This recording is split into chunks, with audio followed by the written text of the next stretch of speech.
नमस्ते दोस्तों, हमने सबने कहीं ना कहीं हमारे घर के बड़ों द्वारा या रामानंद सागर जी की रामायण द्वारा प्रभु श्री राम की कथा तो सुनी ही होगी और उस कथा में हमें उनकी बहादुरी के किस्से या उनके धैर्य के किस्से सुनाए जाते हैं। लेकिन रिसेंटली एक मूवी आई है आदि पुरुष और बहुत सारे लोग इसकी आलोचना कर रहे हैं कि इस मूवी में इतने अननेसेसरी पार्ट दिखाए गए हैं कि हम उससे कनेक्ट ही नहीं कर पा रहे हैं। तो इसीलिए मैं तुम्हें आदि पुरुष की एक शॉर्ट समरी बताऊंगी, साथ ही में वो अननेसेसरी पार्ट के बारे में भी डिस्कस करेंगे कि आखिर जनता क्यों इस मूवी से कनेक्ट नहीं कर पा रही है। तो इसीलिए तुम वीडियो को एंड तक देखना। कहानी शुरू होती है राम सिया के गीत से और इस गीत के माध्यम से प्रभु श्री राम का बचपन, उनकी शिक्षा, साथ ही सीता मैया से विवाह करने से पहले शिव धनुष तोड़ना और माता कैकेयी के द्वारा 14 साल का वनवास, यह हमें एक ही गीत के माध्यम से बताया जाता है। और गीत के खत्म होने के बाद ही रावण को दिखाया जाता है जो बर्फीले चट्टान में तपस्या करता है ताकि वह ब्रह्मा जी को प्रसन्न करके अमरता का वरदान ले सके।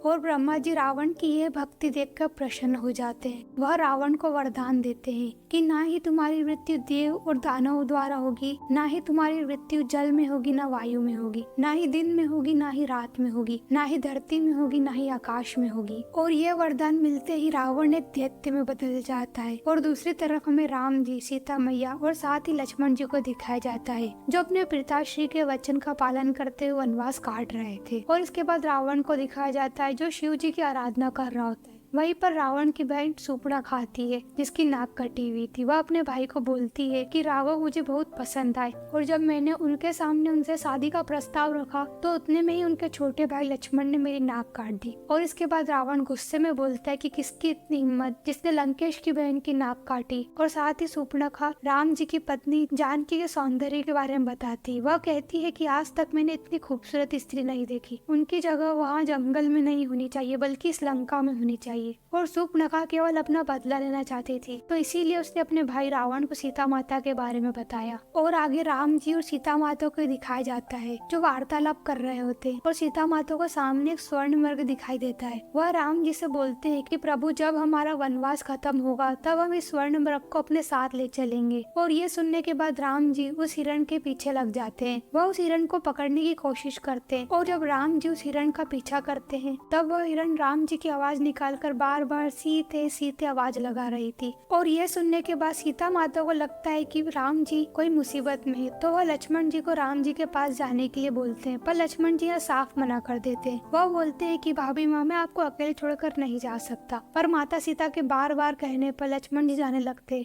पर वह जाने से पहले वहाँ पर एक लक्ष्मण रेखा खींच देते हैं और वह अपनी भाभी माँ को साफ मना कर देते हैं कि इस रेखा से बाहर मत जाना। और दूसरी तरफ राम जी उस हिरण पर तीर चला देते हैं पर उतने में ही उनको समझ में आता है कि यह हिरण एक मायावी है। और उतने में ही वहाँ पर लक्ष्मण जी भी आ गए थे। तब वह समझ जाते हैं कि यह किसी की बहुत बड़ी साजिश है तो तुरंत ही माता सीता के पास जाने लगते हैं। और दूसरी तरफ रावण को दिखाया जाता है जो साधु का भेष बदल कर आया था माता सीता के पास और वह माता सीता से भिक्षा मांगता है और वह माता सीता को बाहर आने के लिए बोलता है क्योंकि रावण ने यहाँ पर लक्ष्मण रेखा देख ली थी। पर माता सीता साफ मना कर देती है बाहर आने से तो रावण उनको श्राप देता है तो माता के ना चाहते हुए भी उनको बाहर आना पड़ता है। और माता जैसे ही बाहर आती है रावण उनको मायावी तरीके से अपने साथ ले जाने लगता है और रावण ड्रैगन के साथ में माता सीता को अपने साथ ले जाता है। और राम जी ये सब दूर से देख रहे थे। और जब रावण सीता माता को ले जा रहा होता है तब वहीं एक बाज आता है जो सीता माता को बचाने की पूरी कोशिश करता है पर रावण उसे मार गिराता है। वहीं लक्ष्मण जी राम जी से बोलते हैं कि भैया ये सब मेरी गलती है, मुझे भाभी माँ को वहाँ अकेले छोड़कर नहीं जाना चाहिए था।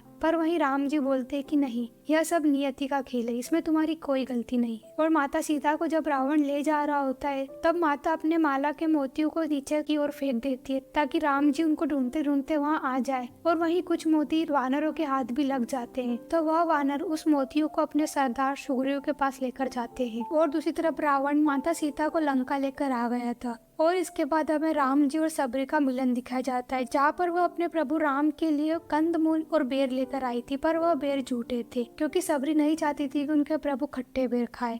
और प्रभु राम जब वह बेर खाते हैं तो वह सबरी की यह भक्ति देखकर मोहित हो जाते हैं।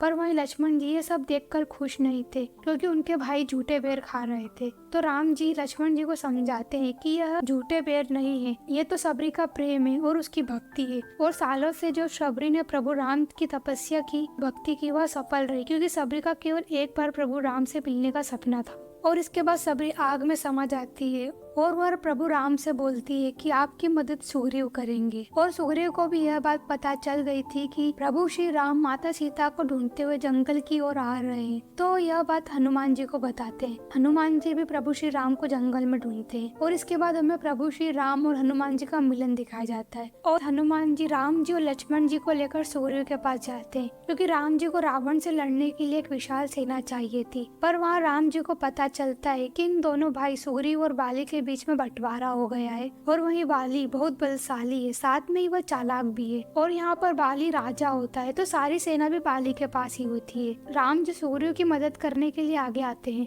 वह सुग्रीव को बोलते हैं कि तुम्हें बाली से युद्ध लड़ना चाहिए और तुमने जो खोया है उसे वापस लेना चाहिए। और फिर अगले ही दिन सुग्रीव बाली को युद्ध के ललकारता है और फिर इन दोनों के बीच में युद्ध आरंभ होता है। लेकिन बाली सुग्रीव के साथ कोई और छल कर पाता, राम जी अपने तीर से बाली को मार देते हैं और फिर वह सुग्रीव को राजा बना देते हैं। और अब बाली की पूरी सेना भी सुग्रीव के नियंत्रण में आ गई थी। लेकिन अभी भी एक परेशानी थी कि इतने विशाल समुद्र को कैसे पार किया जाए। और साथ ही में प्रभु श्री राम को सीता माता को संदेश भी पहुंचाना था कि उनके राघव उनको लेने आ रहे हैं। पर इतना ऊंचा समुद्र कोई भी नहीं उलांघ सकता सिवाय हनुमान जी के। और साथ ही राम जी हनुमान जी को अपनी शक्तियों के बारे में बताते हैं और ये सुनने के बाद ही वह सीता माता के पास लंका पहुंच जाते हैं। और हनुमान जी राम जी की अंगूठी सीता माता को दिखाते हैं और वह बोलते हैं कि मुझे प्रभु श्री राम ने यहाँ पर भेजा है और वह जल्द ही आपको वापस लेने के लिए आ रहे हैं। साथ ही हनुमान जी बोलते हैं कि माता आपको मेरे साथ चलना चाहिए, कोई भी परेशानी नहीं होगी। लेकिन माता सीता मना कर देते हैं। वह बोलते हैं कि राघव ने मुझे पाने के लिए शिव धनुष तोड़ा था, पर अब उन्हें मुझे पाने के लिए रावण का घमंड तोड़ना होगा। और जब हनुमान जी सीता माता की वार्तालाप हो रही थी तब रावण के कुछ आदमी हनुमान जी को देख लेते हैं और वह उन्हें बंदी बना लेते हैं। साथ ही में रावण का बेटा इंद्रजित हनुमान जी की पूंछ में आग लगा देता है और वह बोलता है कि जली ना तेरी जली ना। जहाँ हनुमान जी इंद्रजित को जवाब देते हुए कहते हैं कि कपड़ा तेरे बाप का, तेल तेरे बाप का, आग तेरे बाप की, तो जलेगी भी तेरे बाप की। यार ये डायलॉग कितना ज्यादा क्रिंज है। खैर उसके बाद हनुमान जी अपनी पूंछ के द्वारा रावण की पूरी लंका में आग लगा देते हैं और सही सलामत प्रभु श्री राम के पास जाते हैं और उनसे बोलते हैं कि माता जानकी बिल्कुल ठीक है। और इसके बाद राम जी और उनकी वानर सेना समुद्र में सेतु बनाने का काम आरंभ करते हैं, पर समुद्र उनका साथ नहीं दे रहा था। तो राम जी ब्रह्मास्त्र तीर से उस समुद्र को सुखाने वाले होते, क्योंकि प्रभु श्री राम की इतनी प्रार्थना करने के बाद भी समुद्र उनका साथ नहीं दे रहा था। और प्रभु श्री राम तीर छोड़ने ही वाले होते हैं, पर उनके सामने समुद्र देवता प्रकट होते हैं और राम जी से क्षमा मांगते हैं और बोलते हैं कि राघव आप पत्थर पर अपना नाम लिखकर समुद्र में पत्थर को फेंक दीजिए, मैं वचन देता हूँ कि मैं उन पत्थरों को डूबने नहीं दूंगा। और फिर वानर सेना ऐसा ही करती है, वह बहुत सारे पत्थरों पर प्रभु श्री राम का नाम लिखकर समुद्र में फेंक देते हैं और एक भी पत्थर डूबता नहीं और धीरे धीरे बहुत विशाल सेतु बन जाता है। और इसके बाद राम जी पूरी सेना को लेकर लंका की ओर निकल जाते हैं और यहाँ रावण का छोटा भाई विभीषण भी प्रभु श्री राम की सेना में शामिल हो जाता है, क्योंकि विभीषण को पता था कि उनका बड़ा भाई अन्याय कर रहा है, पर विभीषण न्याय का साथ देना चाहते थे, तो इसीलिए वो राम जी की सेना में शामिल हो जाते हैं। साथ ही विभीषण रावण के बारे में सारी बातें बताते हैं जो कि प्रभु श्री राम को युद्ध करते समय काम आएगी। और इसके अगले ही दिन लंका में युद्ध आरंभ हो जाता है।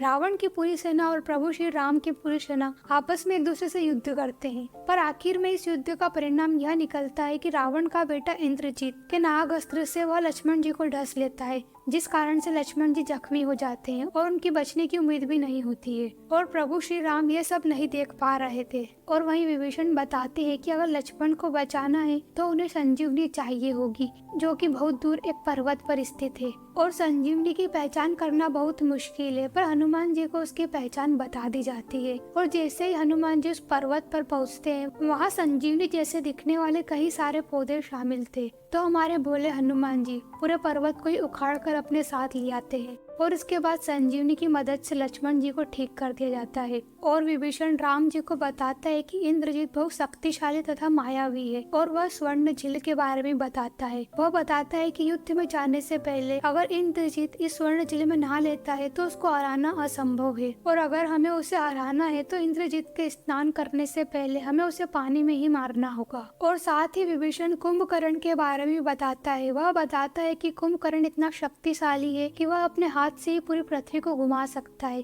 पर वह केवल 6 महीने में ही जागता है, पर उसे किसी कारणवश जगाया जा सकता है। और इसके बाद युद्ध शुरू होता है और राम जी की सेना 3 हिस्सों में बढ़ जाती है, जहाँ पर लक्ष्मण जी और विभीषण ये इंद्रजीत से लड़ने जाते हैं। वहीं कुंभकर्ण को भी जगा दिया था, तो हनुमान जी कुंभकर्ण से युद्ध करते हैं, परंतु कुंभकर्ण हनुमान जी पर भारी पड़ रहा था। और इसके बाद लक्ष्मण जी और इंद्रजीत के बीच में युद्ध हो रहा था, जहाँ पर लक्ष्मण जी इंद्रजीत को पानी में ले जाकर मार देते हैं। और साथ ही में कुंभकर्ण ने भी पूरी सेना के बीच में उत्पात मचा कर रखा था। तो वहीं पर प्रभु श्री राम एक ही बाण से कुंभकर्ण को मार देते हैं और अब केवल रावण बचा था। और रावण युद्ध के दौरान ऐसा ही करता था, पहले वो अपने भाई और सेना को भेजता था और अब उसके सारे भाई मारे गए थे। तो इसके बाद रावण युद्ध में आता है और रावण को इस मूवी में काफी शक्तिशाली और ऊंचा कद का दिखाया गया है। और इसके बाद यहाँ एक बहुत इपिक युद्ध होता है राम जी और रावण के बीच में। राम जी अपने तीर से रावण को मारने की कोशिश कर रहे थे, पर रावण मायावी होता है, वह किसी न किसी तरीके से बच जाता था। पर बहुत प्रयास करने के बाद राम जी रावण की नाभि में मार देते हैं और आखिर में रावण की भी मृत्यु हो जाती है। और फिर यहाँ पर असत्य पर सत्य की जीत होती है और प्रभु श्री राम भी अपनी पत्नी जानकी को लेकर आ जाते हैं और ये फिल्म यहीं पर खत्म होती है। और दोस्तों, जो अपने बचपन में रामायण देखी है वो इस कहानी से बहुत अलग है। ये कैसी रामायण है? इस कहानी में राम जी नहीं लगते और इस मूवी के मेकर ने लंका के राजा रावण को एक छपरी बना दिया है। वो एक ब्राह्मण होता है, वो एक शिव भक्त होता है, पर वह इस मूवी में एक जानवर को मीट खिला रहा होता है। मतलब सीरियसली, वो एक ब्राह्मण है यार। और साथ ही में रावण को बेल्डिंग करते हुए दिखाया गया है। भाई वो राजा है, ना कि बेल्डिंग करने वाला। और इस कहानी में कितना अननेसेसरी सीन है ना, जिसे देखकर मुझे पर्सनली गुस्सा आया। जब रावण माता सीता का हरण कर रहा होता है तब राम जी सीता माता का हरण देख रहे होते। मतलब इस मूवी के मेकर्स ने राम जी को इतना कमजोर बताया है कि वह अपनी पत्नी का हरण होते हुए देख रहे और वह कुछ नहीं कर रहे हैं। और साथ में अगर हम हमारे लॉर्ड हनुमान जी की बात करें तो भाई साहब, इस मूवी के मेकर्स ने उनको इतने क्रिंज डायलॉग दिए है ना कि जिसका जवाब नहीं। और साथ में जटायु को एक बाज दिखाया है और रावण के पुष्पक विमान को एक चमगादड़ जैसा दिखाया गया है। मतलब सीरियसली। तो दोस्तों, इतनी सारी गलतियों के बावजूद भी तभी जनता इस मूवी से कहीं न कहीं कनेक्ट नहीं कर पा रही है। और मुझे उम्मीद है तुम्हें ये शॉर्ट समरी पसंद आएगी और इसी के साथ तुम वीडियो को लाइक करोगे और साथ ही में तुम चैनल को सब्सक्राइब भी करोगे। ठीक है, कंपलसरी है ये।